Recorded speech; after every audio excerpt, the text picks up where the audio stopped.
jërëjëfati Serigne Béthio jërëjëfaat Serigne Béthio Serigne Béthio amul dendandoo soxna Aïda Saliou dëggi jëmmi Serigne Béthio bi yàlla na fi yàgg lool te wér. Je tiens tout d'abord à saluer l'assistance composée de mes condisciples et des organes de presse ici présents, mais aussi à saluer de manière la plus distincte le peuple sénégalais d'ici et d'ailleurs. Comme mes condisciples l'ont déjà dit, le récit a été bien clair. Sokhna Aïda est notre guide spirituel. Sokhna Aïda est une mère.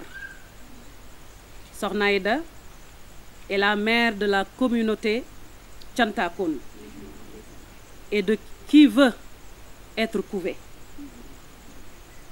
Sokhna Aïda, je pense, est la plus utile aux Sénégalais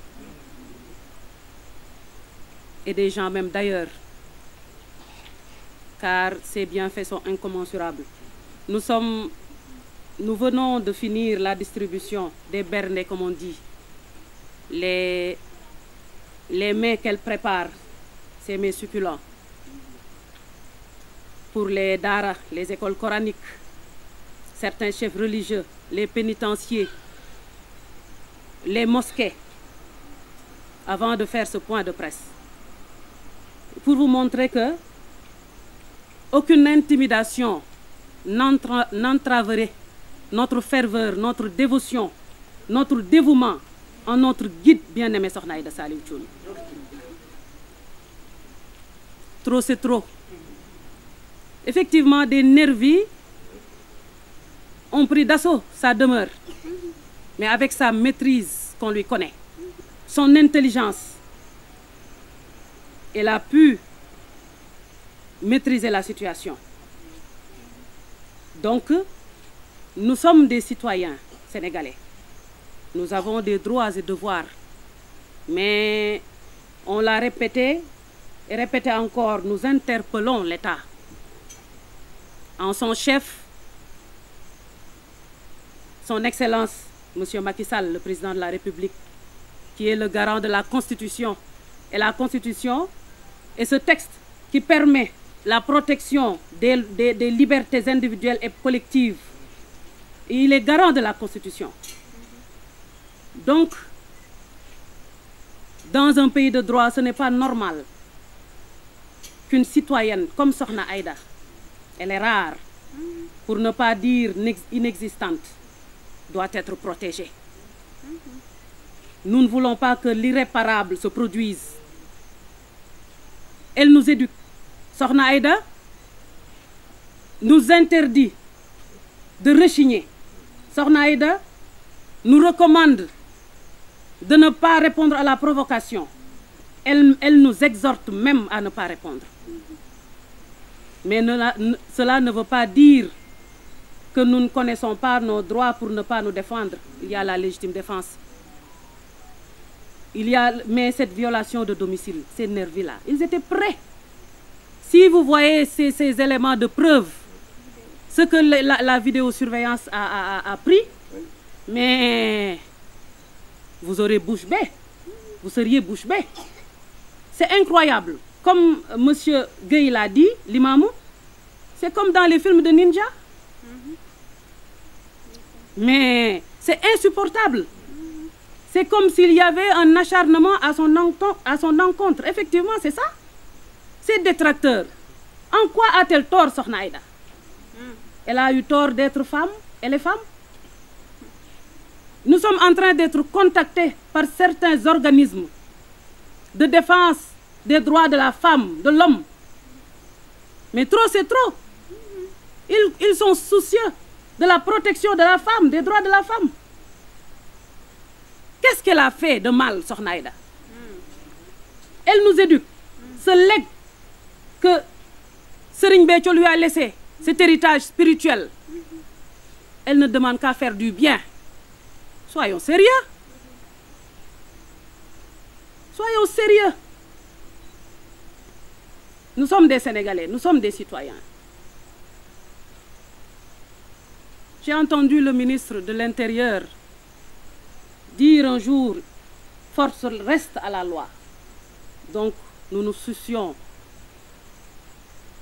vraiment de l'issue de cette affaire, parce que c'en est trop. Sokhna Aïda subit dignement depuis lors. Sokhna Aïda subit dignement. Et vous le savez, nous le savons, tout le monde le sait. Mais trop, c'en est trop. Ah, on nous persécute. Mais c'est comme si même les réfugiés ont plus de droits ici que nous, alors que nous sommes des Sénégalais. Oui, parce qu'on ne sent aucune protection. Il y a tellement de violations de nos droits. Il y a des plaintes qui ont été déposées. Mais doy na waar waaye di santaat rek ci dal gi jàmm ji. Man dama naan prix Nobel de la paix Sokhna Aïda lañ ko war a jox ndax koo xam ni boo yëkkatee le petit doigt am na ku koy wax pas-pas gi ne conviction ngëm daa fort ku mu neex nga ni xeer bee lay jaamu. Nous sommes dans un pays laïque. ñu gëm sunu ngëm li ñu sëñ Béthio defal ci kaw suuf nee na ëllëg ki la ëpp ki mu defar du sa moroom ëllëg ñun ñëpp moo nu defar. daal ne Sokhna Aïda laa wóolu Sokhna Aïda laa wóolu ci sama njaboot. moom la daan yónni muy dem kilifa yi sax Sokhna Aïda la daan yónni Mali wala kuy jëndi nag moom la daan yónni du xool du calculer mel ni luy gëmm di ko jox ngir wóolu bi mu ko wóolu te nee na sëñ Béthio nee na vidéo yaa ngi fi duma ko mujjee mu réer moom nee na du wax ci kaw di wax ci suuf nee na du wax ci kaw di wax ci suuf gis nañu. Mais il n'y a pas plus aveugle que celui qui ne veut pas voir. Pas plus sourd que celui qui ne veut pas entendre. Sëñ Béthio ba mu dikkee la dof jeex ay dof amu fi. Dañoo yar nag dañoo bëgg jàmm waaye nag dañu dimbali. Ah duñu nangu nag ñuy ñëw di faagaagal ay ku fi duggati. Dinañ ko nangu. Kan moo koy nangu? Waaye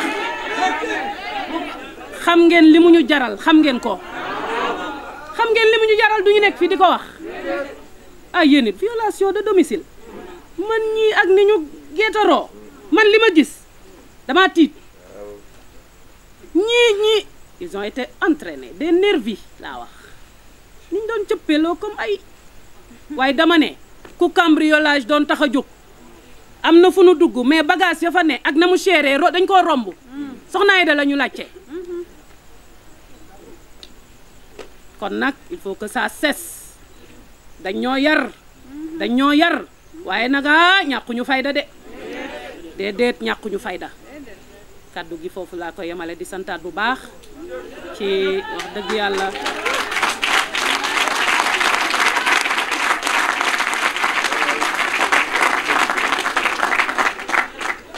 ngir daa metti te on veut se faire entendre moo tax ñun ñii ñëpp ak buntub Sokhna Aïda Saliou Sokhna Adja sama rakk ji ñu ànde ko tax ñooy ànde lépp nii ñu sëñ Béthio yare mais sëñ Béthio amul dendandoo lii kenn mësu koo gis ñun cadré wuñu de ñun Sokhna Aïda mooy sunub sëriñ bët yañ daan xoolee sëñ Béthio lañ koy xoolee Sokhna Aïda bët yi ñu sëñ Béthio doon xoolee ndax dañoo xàmmee ay gëtam sëñ Béthio ay jigéen ku mu yor dama na yor jigéen bët yooyu lañu Sokhna Aïda di xool moo nu yor moo ñuy jox dépense moo ñuy jox lu ñuy ndawaloo suñu kër moo ñuy solal ay valise la ñuy diril mais Sokhna Aïda lu mu def jigéen la